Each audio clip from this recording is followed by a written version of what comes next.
Hey guys, it's Vic. How you doing? I wanted to talk to you today about body types. Ectomorph, endomorph, and mesomorph. Now these body types are really called somatotypes, and that term comes from Dr. William Sheldon's work. Now Sheldon attempted to figure out psychological characteristics of individuals based upon body type. It's a little freaky, right? There were photographs taken of Ivy League students under the pretense of checking their posture. These were actually nude photos. And many years later, they end up in Sheldon's hands. Sheldon attempts to research them and puts them and classifies them into body types: ectomorph, endomorph, and mesomorph. He also comes up with some concepts of how easy it is for certain body types to gain muscle and how easy it is for other body types to hold on to fat. But what was really strange about his work was breaking people down into psychological characteristics based upon body type. It's really strange, and I don't like it at all, and mostly debunked that and also called it quackery, and I couldn't agree more. It's just not a good thing. It has very dangerous ramifications, and I don't like it, and it's essentially judging a book by its cover. You can't tell everything on the inside by looking at things on the outside. So I wanted to talk to you today about all of the positives of every body type as compared to all the negatives that are posted either on the web or posted on the web of your mind that you think that certain body types can't gain muscle or others hold on to fat. So let's just talk real quickly about Sheldon's work for a second. So this is something taken off the internet of Sheldon's work. And so you've got three basic body types here: ectomorph, endomorph, and mesomorph. The ectomorph is the one that's tall and lean. The mesomorph is the one in the middle that's a little bit stockier and more muscular. And the endomorph is the one that has a little bit more rotund features. Now if you look at this originally, you'll say to yourself, well gosh, it looks like only the mesomorph is the one that can actually gain any muscle.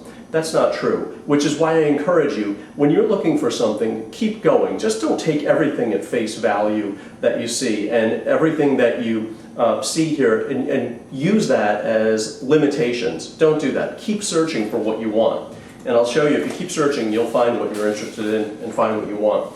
Here's another depiction of the endomorph, mesomorph, and ectomorph. And you see this is a little bit a better sense of maybe the different types of bodies that are out there. And of course there's variations in between each one. But I'm showing you this to make a point. I'm going to show you this because, again, we're going to talk about only the positives of each. Because if you've already classified yourself in these categories, you may have already put into your mind the limits of what you're capable of. And that's what I'm trying to help you get rid of. Because here is something that I also found on the internet. We have Frank Zane, Arnold Schwarzenegger, and Jay Cutler, sort of exemplifying the three different body types. Frank Zane being the ectomorph, Arnold being the mesomorph, and Jay Cutler being the endomorph. It's three various structures, three different types of bodies, but at the same time, what you're looking at is development and conditioning, which automatically dispels everything that you would have thought that you had a limitation about, because all three of these guys were able to create for themselves their physique based upon conditioning and muscle development.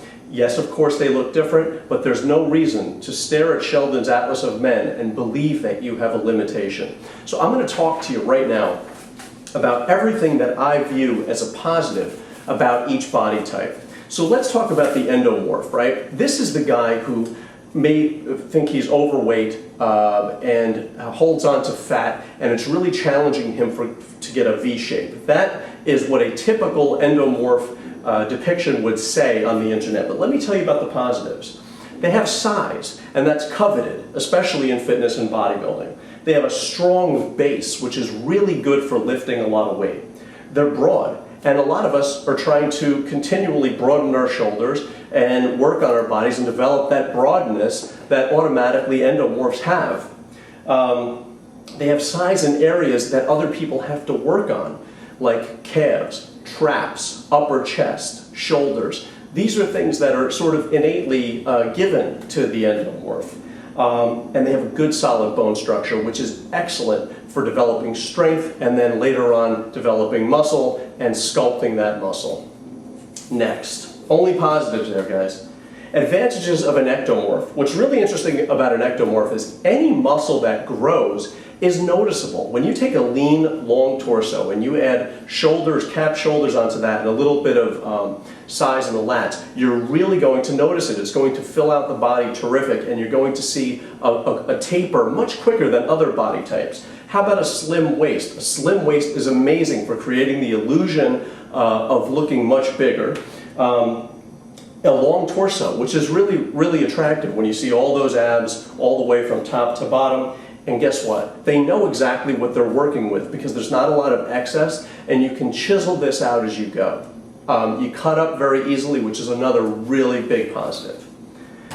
Now let's talk about the mesomorph. Of course, this is the typical body type where a person is like 5'9" and they gain muscle kind of quickly, 5'9", 5'10", and they do build easy. That's really a positive. They have a combination of strength and flexibility. They seem to be quite balanced, and they don't need a lot of work on the balance as much, but what they do need to do is not only focus on their strengths, but on their overall balancing of each body part, because there's nothing that looks worse than an overdeveloped upper body and an underdeveloped legs. So you're already working with some good symmetry. Try not to mess it up by overdeveloping one area versus the other. And a combination of strength, flexibility, speed. So, I hope that you guys saw only the positives in your own body type, and there's obviously variations in between, but I wanted to make the video relatively short. Don't always take at face value what people say are the limitations of each body type. You can create the physique that you want, little by little. It takes a lot of work. Some may need more work on losing fat, some may need more work on losing muscle, but it's the same journey. I wish you guys all the best. Peace, love, and muscles. Take care and good health.